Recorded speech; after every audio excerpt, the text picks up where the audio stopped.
Hello students, तो next topic हम इसका कर रहे हैं purpose and uses of index number. ये इसकी थ्योरी रहती थी, तो इम्पोर्टेंट है इसकी थ्योरी भी। तो इसमें सबसे पहले है सिंप्लीफाई कॉम्प्लेक्सिटीज़ की। जो इंडेक्स नंबर है उसमें हमें क्या होता है कि जो डिफरेंट आइटम्स हैं जिनकी मेजरमेंट यूनिट डिफरेंट है, जैसे हमने लिया शुगर, व्हीट, घी, क्लॉथ, फ्यूल, रेंट, इन सब की मेजरमेंट यूनिट डिफरेंट है। तो इन सभी से हमने एक इंडेक्स नंबर कैलकुलेट किया। ठीक है, तो इस तरह से इंडेक्स नंबर जो है, जो कॉम्प्लेक्स प्रॉब्लम्स हैं उनको जो है सिंप्लीफाई कर देता है। ठीक है, और इन सब का जो है हमने इंडेक्स नंबर, इन सभी आइटम्स क्योंकि जो यूज़ होती हैं इन सब से हमें क्या है एक इंडेक्स नंबर निकाल लिया जिनकी डिफरेंट मेजरमेंट है। तो हमें पता चल गया कि हमारे जो प्राइस लेवल है उसमें कितना चेंज हुआ है। फिर है helpful in fixation of salary and dearness allowance. तो जो सैलरी फिक्स करती है गवर्नमेंट और जो महंगाई भत्ता डियरनेस अलाउंस फिक्स किया जाता है, तो वो इंडेक्स नंबर की हेल्प से ही फिक्स किया जाता है। ठीक है, उसके बाद कंपैरिजन। ठीक है, तो इंडेक्स नंबर जो है वो कंपैरिजन में भी हेल्प करता है। ठीक है, तो आप डिफरेंट जो है टाइम पीरियड के बेस पे कंपैरिजन जो है कर सकते हो, और डिफरेंट प्लेसेस के बेस पे जो है कंपैरिजन किया जा सकता है। तो इस तरह से कंपैरिजन में भी हेल्पफुल हैं। ट्रेंड्स और टेंडेंसीज शो करते हैं डिफरेंट ईयर्स के। इंडेक्स नंबर के बेस पर हम एक ट्रेंड बना सकते हैं कि हमारा जो प्राइस लेवल है वो बढ़ रहा है या घट रहा है, या लोगों का स्टैंडर्ड ऑफ लिविंग बढ़ रहा है, घट रहा है, क्या हो रहा है। फिर है हेल्पफुल इन मेकिंग प्रिडिक्शंस। तो जो आपका इंडेक्स नंबर है पास्ट का और प्रेजेंट का इंडेक्स नंबर, उसकी हेल्प से हम फ्यूचर के बेस पे जो है प्रिडिक्शंस भी कर सकते हैं। ठीक है, इंडेक्स नंबर जो हैं वो हेल्पफुल है फ्यूचर में डिसीजन वगैरह लेने के लिए। उसके बाद परचेजिंग पावर ऑफ मनी का हमें पता चलता है, क्योंकि जो अगर हमारे प्राइसेस बढ़ रहे हैं तो हमारी मनी की परचेजिंग पावर कम होगी। ठीक है, और प्राइसेस घट रहे हैं तो परचेजिंग पावर बढ़ेगी। ठीक है, तो इंडेक्स नंबर हेल्प करते हैं हमारी। फिर बिजनेस के लिए भी हेल्पफुल हैं। ठीक है, तो इंडेक्स नंबर जो है इनकी हेल्प से हमें पता चलता है कि जो हमारी सेल वगैरह है या प्राइसेस हैं, प्रोडक्शन है, इसमें क्या चेंज हो रहा है। फिर studies changes in price level. तो प्राइस लेवल में क्या चेंज हो रहा है, तो ये एक कंट्री की भी हेल्प करते हैं कि इकोनॉमिक कंडीशन कैसी चल रही है, प्राइस लेवल में हमारा क्या हो रहा है, चेंज बढ़ रहे हैं, घट रहे हैं। Wider application. इंडेक्स नंबर सिर्फ बिजनेस में या इकोनॉमी में हेल्पफुल नहीं है, एजुकेशन में भी, साइकोलॉजी में भी, सोशियोलॉजी में भी, सब जगह ये जो है यूज़ किए जाते हैं। उसके बाद यूज़फुल इन डिफ्लेटिंग। कल हमने डिफ्लेटिंग किया था। ठीक है, कि जब हम अपनी इनकम को, जो हमारी मनी इनकम है उसको हम रियल इनकम में जब हम कन्वर्ट करते हैं तो वो क्या होता है, डिफ्लेटिंग। ठीक है, तो इंडेक्स नंबर की हेल्प से ही कल हमने जो है रियल इंडेक्स नंबर निकाला था।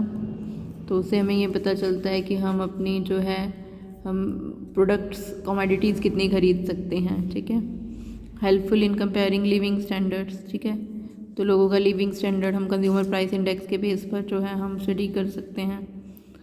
ठीक है, अगर जो है आपका जो लिविंग इंडेक्स है, कंज्यूमर प्राइस इंडेक्स है, वो बढ़ रहा है, तो इसका मतलब हमारा जो लोगों का स्टैंडर्ड है वो क्या हो रहा है, कम हो रहा है। ठीक है, तो इस तरह से ये हमारे जो है इसके पर्पस हैं या यूजेस हैं। इसके बाद नेक्स्ट टॉपिक पे आ जाते हैं हम, problems in construction of index number. तो क्या प्रॉब्लम्स हैं हमारी इंडेक्स नंबर की कैलकुलेशन, मतलब क्या प्रॉब्लम्स आती हैं हमें इंडेक्स नंबर को कैलकुलेट करने में। ठीक है, तो इंडेक्स नंबर को कैलकुलेट करने में क्या प्रॉब्लम है, सबसे पहले हमें क्या देखना है, पर्पस ऑफ इंडेक्स। ठीक है, कि हम जो इंडेक्स नंबर निकालना चाहते हैं उसका हमारा क्या पर्पस है। ठीक है, तो सबसे पहले हमें पर्पस जो है डिसाइड करना है। तो अगर हम कंज्यूमर प्राइस इंडेक्स निकालना चाहते हैं तो हमारे को रिटेल प्राइसेस चाहिए। ठीक है, तो पर्पस के बेस पर ही जो है हम प्राइसेस लेंगे। अगर हम जो है अपना ये नहीं पर्पस सेट करेंगे तो फिर हम कौन से प्राइसेस लेंगे। ठीक है, अगर हमारा पर्पस कंज्यूमर प्राइस इंडेक्स निकालना है तो ही हम जो है डिटेल प्राइसेस लेंगे, हम होलसेल प्राइसेस के बेस पर हम इसको कैलकुलेट नहीं कर सकते। तो सबसे पहले हमें पर्पस पता होना चाहिए कि हमारा इंडेक्स नंबर निकालने का क्या पर्पस है। उसके बाद नेक्स्ट क्या है, सिलेक्शन ऑफ बेस ईयर। ठीक है, तो बेस ईयर की जो है वो एक बहुत ही इम्पोर्टेंट रोल है इंडेक्स नंबर निकालने में। ठीक है, तो जो बेस ईयर है उसको जो आपको सेलेक्ट करते टाइम कुछ बातें ध्यान रखनी है। सबसे पहले है बेस ईयर नॉर्मल ईयर होना चाहिए। बेस ईयर में कोई फ्लड वगैरह, अर्थक्वेक वगैरह वो नहीं आनी चाहिए।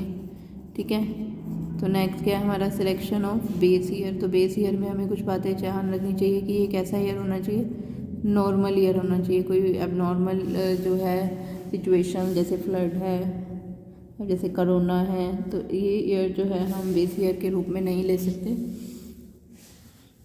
उसके बाद नेक्स्ट क्या है, base year should not be too distant past. जो बेस ईयर है वो रीसेंट होना चाहिए, मतलब वो ज़्यादा पुराना नहीं होना चाहिए। ठीक है, रीसेंट होगा तो वो 100 के इक्वल, मतलब 100 के आसपास जो आपका प्राइस इंडेक्स है वो 100 के आसपास निकलेगा। तो हमारा कंपैरिजन करना भी जो है ज़्यादा वो अप्रोप्रिएट होगा। उसके बाद फिक्स बेस या चेन बेस। जो फिक्स बेस भी हो सकता है आपका या चेन बेस भी हो सकता है इंडेक्स नंबर। ठीक है, मतलब जो इंडेक्स नंबर हम निकालते हैं वो फिक्स बेस पे भी आधारित हो सकता है और चेन बेस पे भी हो सकता है। फिक्स बेस पे तो हम एक ही ईयर को बेस मान लेते हैं, जैसे 2010 को हमने बेस मान लिया तो सभी ईयर के प्राइसेस को 2010 से डिवाइड करेंगे। चेन बेस इंडेक्स में जो हमारा बेस है वो चेंज होता रहता है। ठीक है, अब जैसे अब हमारा मान लो 2010 है, 11 है, 12 है, 13 है, 14 है, तो 2011 के लिए 10 बेस होगा, 12 के लिए 11, 13 के लिए 12 और 14 के लिए 13। ठीक है, तो बेस ईयर की सिलेक्शन करनी है। उसके बाद नेक्स्ट टॉपिक है हमारा selection of number of items.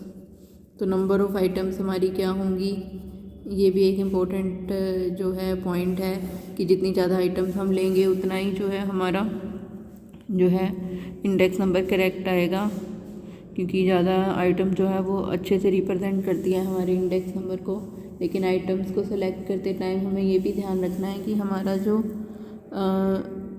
Index number है वो कॉस्ट भी ज़्यादा आ जाएगी अगर हम ज़्यादा आइटम सेलेक्ट करेंगे। तो बैलेंस एक होना चाहिए। ठीक है, और जो हमारी क्वालिटी है, जो हम करंट ईयर में जो जितनी नंबर ऑफ़ आइटम्स ले रहे हैं उनकी क्वालिटी और जो बेस ईयर में आइटम्स ले रहे हैं वो भी क्या होनी चाहिए, उन प्रोडक्ट्स की क्वालिटी सेम होनी चाहिए। ठीक है, उसके बाद नेक्स्ट क्या है, सिलेक्शन ऑफ एन एवरेज। ठीक है, तो हमें क्या लेना है, हमारे पास एवरेज 5 टाइप के होते हैं, जैसे कि आपको पता है mean, median, mode, geometric mean और हार्मोनिक मीन। ठीक है, तो अब हमें इंडेक्स नंबर निकालते टाइम भी ये डिसाइड करना है कि हमें कौन सा एवरेज यूज़ करना है। तो मेनली जो हमारे को डिसीजन लेना होता है वो अर्थमेटिक मीन और ज्योमेट्रिक मीन में लेना होता है डिसीजन। ज्योमेट्रिक मीन जो है वो ज़्यादा प्रेफरेबल होता है, ये ज़्यादा एक्यूरेट रिजल्ट शो करता है। ठीक है, तो परसेंटेज इंक्रीज डिक्रीज में ज्योमेट्रिक मीन ज़्यादा जो है यूज़फुल रहता है, तो ज्योमेट्रिक मीन प्रेफर किया जाता है। कि अब क्योंकि कंप्यूटराइज्ड हो गया सारा सिस्टम, तो ज्योमेट्रिक मीन को यूज़ करना इजी हो गया है। ठीक है, तो हमें एवरेज की सिलेक्शन करनी होती है। उसके बाद नेक्स्ट क्या है, सिलेक्शन ऑफ एप्रोप्रिएट वेट। तो वेट हमें सिलेक्ट करना होता है कि हम क्या वेट देंगे, मतलब अब वेट का मतलब क्या, इम्पोर्टेंस। ठीक है, अगर हम सिंपल मेथड यूज़ करते हैं तो उसमें सभी आइटम्स को इक्वल इम्पोर्टेंस दी जाती है। अगर हम वेटेड मेथड यूज़ करते हैं तो सभी आइटम्स को अलग अलग इम्पोर्टेंस दी जाती है। ठीक है, तो अब जो है वेट भी 2 टाइप के होते हैं। तो एक तो क्वांटिटी वेट और एक वैल्यू वेट। ठीक है, तो क्वांटिटी वेट जिसमें क्वांटिटी ली जाती है, क्वांटिटी को क्यू से डिनोट किया जाता है, और वैल्यू वेट जिसमें कि हम वी की वैल्यू निकालते हैं। ठीक है, प्राइस और क्वांटिटी दोनों को मल्टीप्लाई करके ये वैल्यू वेट हम यूज़ करते हैं। ठीक है, तो अब हमें ये भी जो है डिसाइड करना होता है कि हमें कौन सा वेट यूज़ करना है। ठीक है, तो क्वांटिटी वेट्स जो हैं वो एग्रीगेट मेथड जब हम यूज़ करते हैं तो उसमें यूज़ होते हैं, और वैल्यू वेट्स यूज़ होते हैं जब हम प्राइस रिलेटिव मेथड कैलकुलेट करते हैं। तो वहाँ वैल्यू वेट्स, वैल्यू का मतलब कितनी वैल्यू है आपकी, कितना एक्सपेंडिचर है, तो वो प्राइस इंटू क्वांटिटी करके हम निकालते हैं। फिर है सिलेक्शन ऑफ एप्रोप्रिएट फार्मूला। ठीक है, ये सब के बाद हमें सही ये सिलेक्ट करना होता है कि कौन सा फार्मूला हम यूज़ करेंगे। ठीक है, तो अब जैसे कि हमारा ये जो है फार्मूला डिपेंड करता है कि हमारा पर्पस क्या है इंडेक्स का और अवेलेबिलिटी क्या है डाटा की।